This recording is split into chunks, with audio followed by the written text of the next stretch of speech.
All right, let's dive into a conflict that is a masterclass in imperial overreach, the First Anglo-Afghan War. It's an incredible story of ambition, miscalculation, and fierce resistance. And honestly, it provides some powerful lessons about foreign policy that are just as relevant today. So here's our game plan. We'll start with the Great Game, the imperial rivalry that started it all. Then we'll see how a really questionable alliance came together. We'll follow the invasion itself, watch how it all fell apart, and finally, we'll tally up the devastating cost of the whole affair.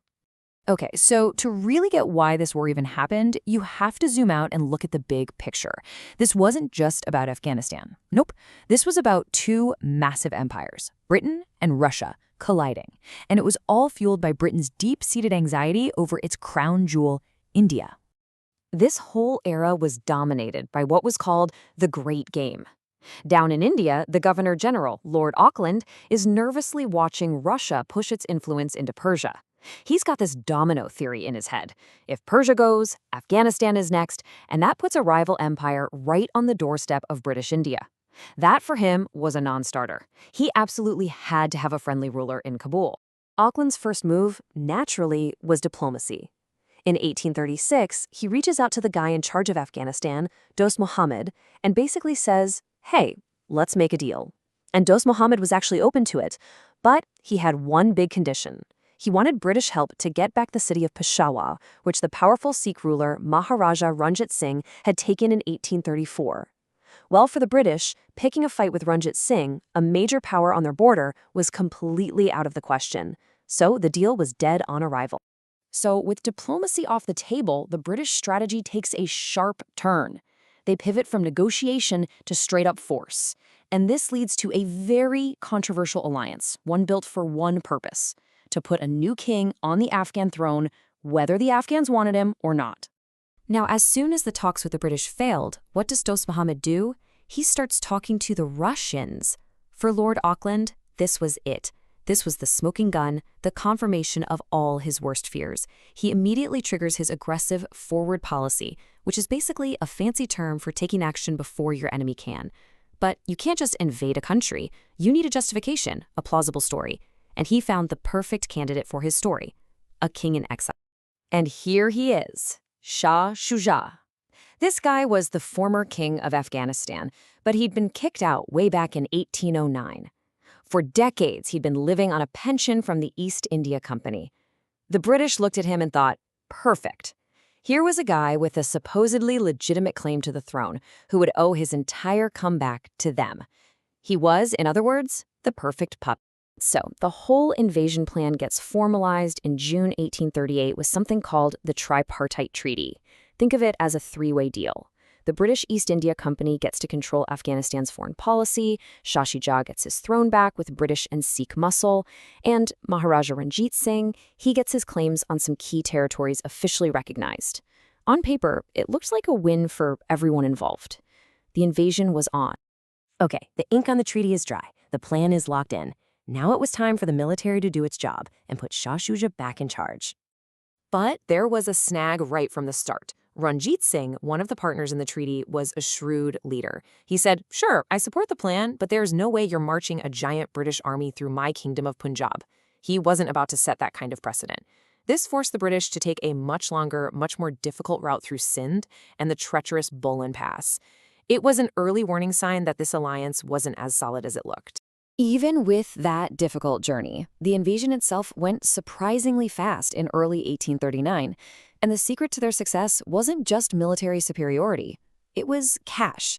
See, Afghan rulers relied on the loyalty of various tribal chiefs, and the British just paid them off. With their local support bought out from under them, city after city fell.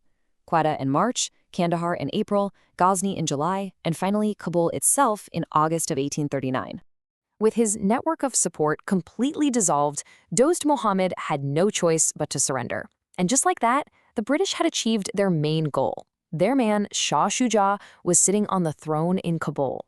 On the surface, it looked like a brilliant, resounding success. But that success, it was a total illusion.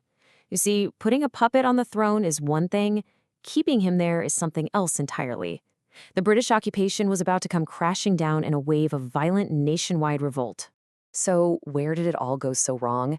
Well, for starters, the Afghan people saw Shah Shuja for what he was, a cruel puppet backed by foreign soldiers. They deeply resented the British troops and officials who were settling in like it was their new home. This sparked a powerful sense of Afghan nationalism against the occupation. And remember those tribal chiefs who took British money? Yeah, once the money stopped flowing, so did their loyalty. They turned on the British. The uprising of 1841 was incredibly fast and brutal. The senior British representative in Kabul was killed, their authority completely collapsed, and they found themselves surrounded and defeated. They were forced to sign a deeply humiliating treaty, promising to withdraw every last soldier. And the most incredible part, they had to agree to put Dost Mohammad, the very man they went to war to overthrow, back on the throne. The war had become an absolute, undeniable disaster. So now, let's look at the fallout, the British attempt to save a little face, and the final staggering bill for this entire adventure. Back in Britain, the news from Afghanistan was a political bombshell. Lord Auckland, the architect of this whole mess, was recalled in disgrace. They sent in a new man, Lord Ellenborough, who arrived in 1842 with a very specific set of orders. Don't try to reconquer the country, just restore British prestige. This was purely about damage control. So in September 1842, what they called an army of retribution marched back into Kabul.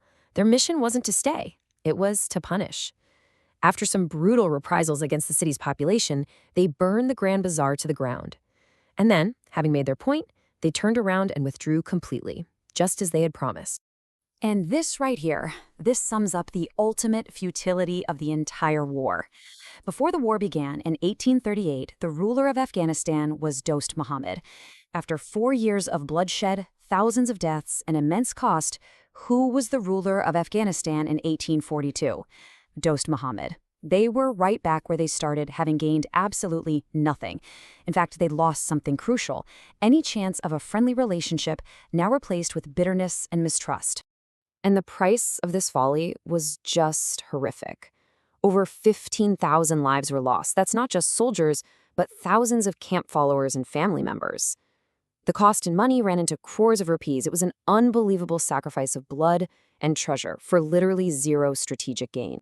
Which leaves us with a big defining question about this war. Was it a calculated risk to protect an empire that just happened to fail spectacularly? Or was it something more?